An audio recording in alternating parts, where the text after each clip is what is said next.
Algae. The word probably elicits images of scum-covered ponds rather than clean fuels for jets and cars, wrinkle-reducing skin serums, and heart-healthy foods. The truth is, we might be looking at an algae-powered future if companies like South San Francisco's Solazyme have anything to do with it.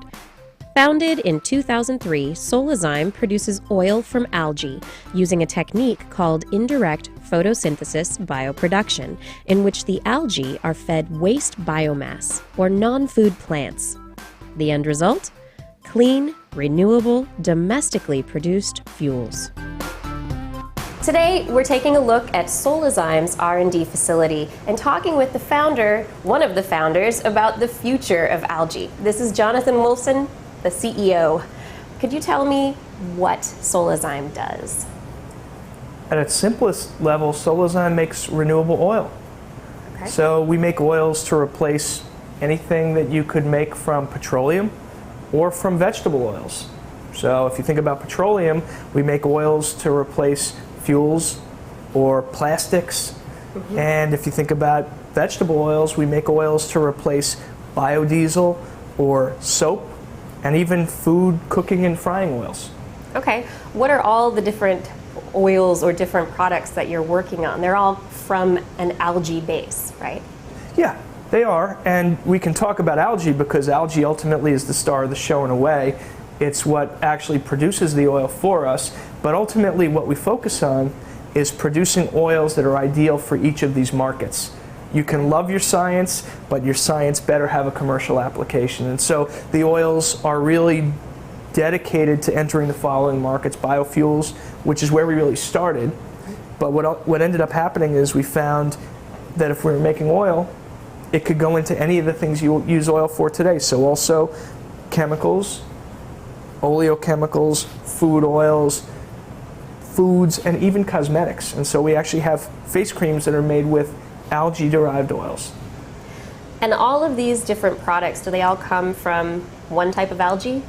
No, and that we're actually standing in a strain room right now where you have, I don't know, at least hundreds, maybe thousands, I'm not sure what's in here exactly, of different, some are different genus and species and some are just different strains that can produce completely different oils. And they can produce oils that are different, that are beneficial for different kinds of applications. What made algae the direction to go when you were coming up with an idea for a company that you wanted to found, you and your scientific co-founder Harrison? Why algae? Well, essentially it's because algae is the original oil producer on the planet, right? All plants evolved from algae, which is actually a single-celled plant. And algae had this really strong evolutionary reasons to make oil. One of them was that when algae first appeared 2 or 3 million years ago, most of the planet was water. And yet they were photosynthetic, so they wanted sunlight. And if they wanted sunlight and they were in the water, then they wanted to float. And if they wanted to float, then they could accumulate something lighter than water, like oil, help them float. And another is because they're single-celled again, and they can't control their whereabouts. So even if you're thinking about a swamp or a beach, they could get washed up under a rock and not have access to that sun for a period of time. Right, so survival. So for survival, they developed this incredible ability to make and store oil for energy for that time when they didn't have access to sunlight. And it turns out that you can look at those things as evolutionary things, but the very practical result is that you drove here today, and whatever you drove in was fueled with a fuel that came from a barrel of oil, and there's a very good chance that some of that oil originated with algae. So algae actually... Millions of years ago. Millions of years ago, and so the fact is, it's actually proven that some of our oil reserves originated with ancient algal blooms. And so what our focus was is, hey, they have these fantastic evolutionary reasons to make oil. Now how do we capture that capability and shorten it from millions of years to a few days? You mentioned water being a big, and we all know, think of algae on top of a pond or a lake. Water is becoming scarcer and scarcer. How does your process deal with water use? So actually that's a good question, and just to explain a little bit about our process, it isn't the process most people think about when they think about algae. When they think about algae, they might think about big ponds out in the desert or some kinds of bags filled with algae out in the sun. We actually grow our algae in the dark, and we grow our algae in big stainless steel tanks, and what we do is we actually feed our algae different kinds of plant materials. And the algae actually eat those plant materials and convert them into oil. And they do it very rapidly and in just a few days. One of the interesting parts about our technology is that we use a wide variety of different kinds of plant material to feed the algae. And one of the really important benefits of that is we can look for different kinds of plants that don't require a lot of excess water. That's great. Now, since 2003, you've been growing and growing and growing, and really, Solazyme seems to be developing as the leader in this area of algal biofuels. Is it the process, the production process that you've developed, the fermentation tanks, not having the open pools, that's been a part of that? We realized that the algae were wonderful at turning plant sugars into oil. Mm-hmm. But what we also realized after a period of time when we were actually scaled up in big ponds was, you know, the algae really, for the same reasons they're really good at making oil, they're actually not so good at working together to harvest sunlight over a given area. And so we have to look for other kinds of plant matter that can more economically, efficiently produce plant sugar and biomass. And if we split the process up, we can take all these other kinds of plants and feed them to the algae, and we can also then get to use this pre-existing infrastructure of industrial fermentation. And I would tell you that the willingness to be wrong and to change course and to split the process is really what differentiates us and what's allowed us to produce quantities, I believe, far in excess of anyone else in the world. The way we look at the world is it's not our job here to replace petroleum. It's our, you know, this is a problem that requires silver buckshot, not a silver bullet. And we're part of that buckshot. So we focus on the parts of the puzzle that there aren't better technologies to replace. We can make a worldwide impact, but it's not our job to fix all of the problems. It's to address a very meaningful subset, and that's what we do. Okay. Well, when we come back, we're going to take a tour of Solazyme's facilities. I'm looking forward to it, and maybe even getting a tasty treat at the end.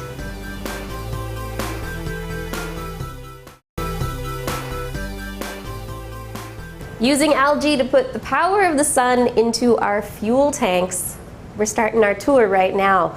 What is the room that we're in? Well, you're in a strain room. We have a number of these around the company, but what you're looking at is you're in a room surrounded by different strains of algae. Some of them come from different genus, some are just different species. You can see different colors, different looks. And what we're doing here is we're actually looking for algae that can produce different types of oils. So it may be an oil that's a highly nutritious, unsaturated, heart-healthy edible oil, or an oil that you could send into a refinery to get a very high yield of jet fuel, right? And so actually there are different strains in this room that we're testing against for everything from diesel fuel, jet fuel, to the perfect soap, to the perfect frying oil, to an oil that would go great into a cosmetic to put on your face. Okay. What's going on with the shakers behind you? Is this part of the process of growing the algae? In certain cases, we may be engineering different strains somewhere to try to get them to make a perfect oil to make a jet fuel. And then what we need to do usually is we want to grow them up at least to a slightly larger volume like this, where we might actually then extract the oil and test it for its intended purpose. So there might not be enough oil on this plate for us to really do a substantial test, so we might go to something like this. Okay. And you talked earlier about the different feedstocks. Do you have any of the examples of the feedstocks in this room as well? I do. Take a look at that. We, and there are many more that aren't in this room also. But just as an example, I mean, what you're looking at here, this tar-like substance is a glycerol that came out of a biodiesel plant. Okay, so when you make biodiesel, you end up with kind of a pseudo-waste co-product, glycerol, and that's one from one biodiesel plant. and that's one from another.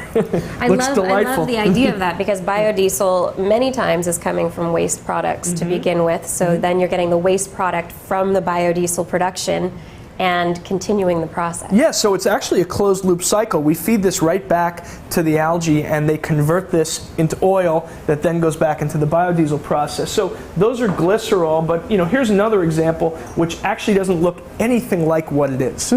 What I'm holding here actually is a cellulosic sugar from municipal green waste. So essentially, yard clippings, leaves, and golf course cuttings that are broken down with some acid and then fed to the algae. And I know it doesn't look like a thing full of leaves and yard clippings. But it is. But it is. Okay, I trust you. And the algae actually, the neat thing about them is they're plants, and they're really tolerant of all the contaminants in that breakdown material, and they grow quite well on it. That's neat. So some of the products that you've got here, the soap is one of the big stories. You've got a partnership with which company? For Unilever. Unilever. And so you're working with some of the algal oils to develop soap products. Yeah, so this is a bar of soap that was made in, I believe it was made in a Unilever facility in a pilot run, but it's a bar of soap that was made with algal oil.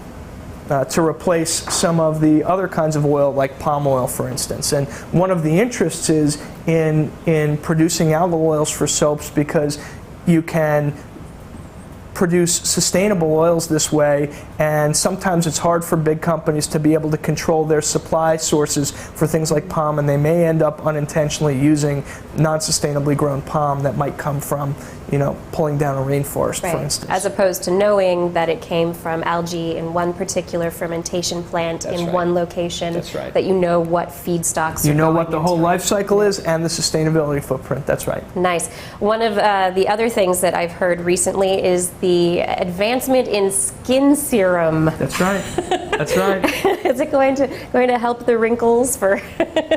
Well, you don't have any, first of all, but second of all, if you did, this is a compound that we actually discovered. It was kind of one of those happy mistakes while we were doing the work to look at different kinds of oil, and we realized that some of the strains were making these really unique polysaccharides, which one of our chief of genetics, who also runs a pretty big lab down at Stanford, said, you need to test these materials for their skincare effects. And so we produced enough of them early on, just enough of them, and sent them out to testing labs, and came back with incredible results for things like skin moisture retention, collagen stimulation, elastin stimulation, even wrinkle reduction.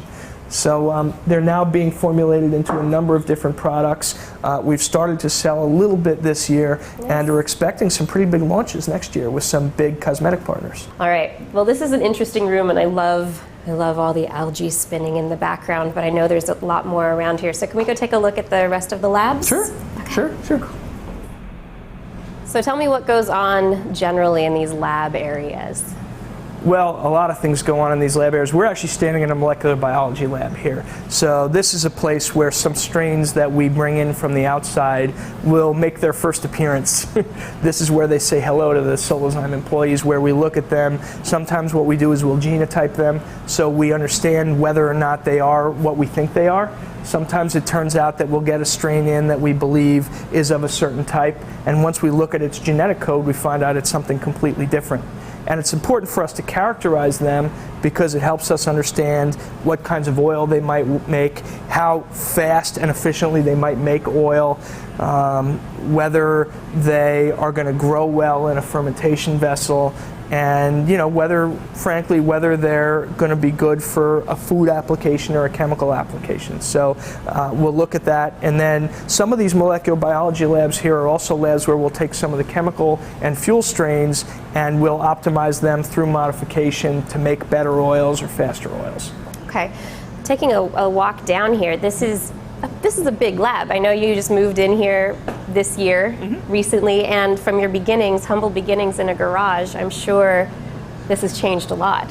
Yes. And it's quite something to understand that there are all these absolutely brilliant people hard at work in here to commercialize this technology. I mean, that's one of the most gratifying things. When new people start and they come to the bench and you look at their backgrounds and what they've accomplished before and realize that all that energy is going into, commercializing our process, it's a great feeling. And it's very different. I mean, look, the garage was the size of that freezer over there, and that's where the whole thing started.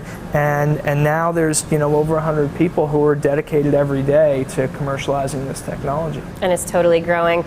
What are the biggest challenges to taking the technology from the lab to production? So, I mean, the greatest challenges are taking the technology from the lab to production, right? Okay, right. And I'm not trying to be glib, but so we've built a phenomenal. We call them the process development and scale-up team. And their job is to take a lot of the really amazing work that might go on in shake flasks or beakers in here and to scale them up in large commercial equipment. And what it requires is people who have been commercially producing chemicals and biopharmaceuticals and all kinds of things at very large scale for decades, and you've got to bring together all these different capabilities. This is where you go from a room full of molecular biologists to a room full of engineers and chemical engineers, right? And it's the other challenge, I would say, is you have to get these phenomenal engineers and chemical engineers who are willing to spend weeks at a time on the road, because the scale of the equipment that we use to demonstrate commercial production is, I mean, the fermenters that we use are taller than this whole building, right? And they were built, decades ago for some other purpose, and they're in Pennsylvania, or they're in Iowa, or they're in Illinois, or in Southern California, and the people that work on those scale-up teams are on the road, some of them 90% of the time. All right, speaking of being on the road, I'm a little hungry. I think we should head down to the food lab. Awesome.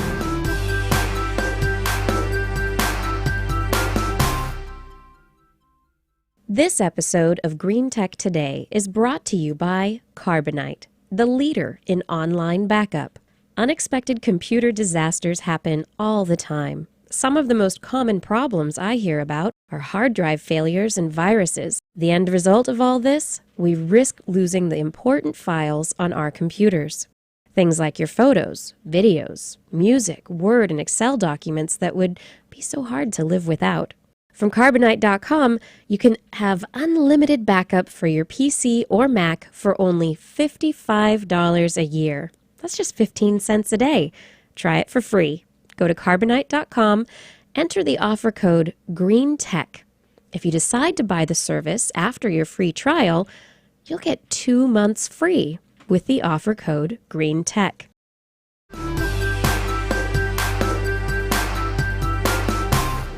So tell me about the food lab. This is a new endeavor for Solazyme. Yeah, reasonably new. Yeah. We've been at it for at least 2 or 3 years already, but that still makes it new compared to fuels and some of the other things we've been working on. What we realized was we're making oils, and we initially were targeting to make the ideal biodiesel. Right. And we went to all these biodiesel plants and said, tell us what kind of oil we should make. And they told us what kind of oil, an exact oil profile. So we started making that oil, and then somebody noticed that oil profile had the exact same oil profile as olive oil. So then it led to, okay, we have to taste this stuff. Should we cook with it? Should Exactly. we taste it? Exactly. So that was really the start. We realized we were making a brand new, highly heart-healthy, unsaturated, edible oil. We didn't know it was edible at first, but obviously we figured that out, we tested it, and then we went through a regulatory process with it, and then we started to cook, and we realized we had a completely new kind of oil and oil-based materials that we could use to replace things like eggs, oil, and butter in cooking. Now, I'll give you an example, right? So here we have a chocolate cookie over here, and somewhere is a nutritional panel for that cookie right back there. So these are sugar cookies, okay? Mm-hmm. And versus a control, you're reducing your calories 25%, your fat 75%, your saturated fat 100%. Wow. Your cholesterol 100%, and you're adding dietary fiber. And dietary fiber is always important for being able to slow down digestion and absorb important nutrients. Yep, and heart health. And heart health. Cholesterol. So go ahead and try it. Okay.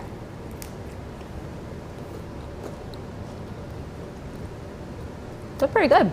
Well, For an algae cookie, I didn't know what to expect really, but it's pretty good. about 10% of that cookie is algae. And if you want to really understand it even better, No butter, no eggs. if you want to understand it, no butter, no eggs. If you want to understand it even better, take a little tiny taste of the flour that was made with. It's thick. Wow. But it doesn't have a flavor you would ever doesn't have a associate big with flavor. that. Yeah. So here's another thing that's a really, really wonderful thing to try. I don't know if you like honey mustard. I love it. Okay. Try one of those, and I'll compare this honey mustard after you try it.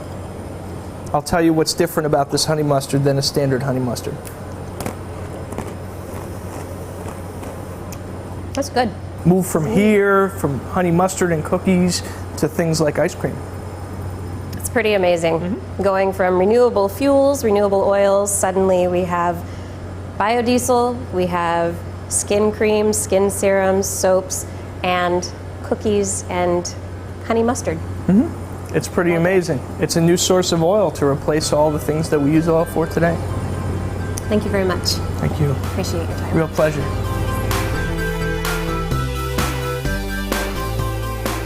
Biology, genetics, chemistry, science makes Solazyme the leader in renewable fuels and bioproducts.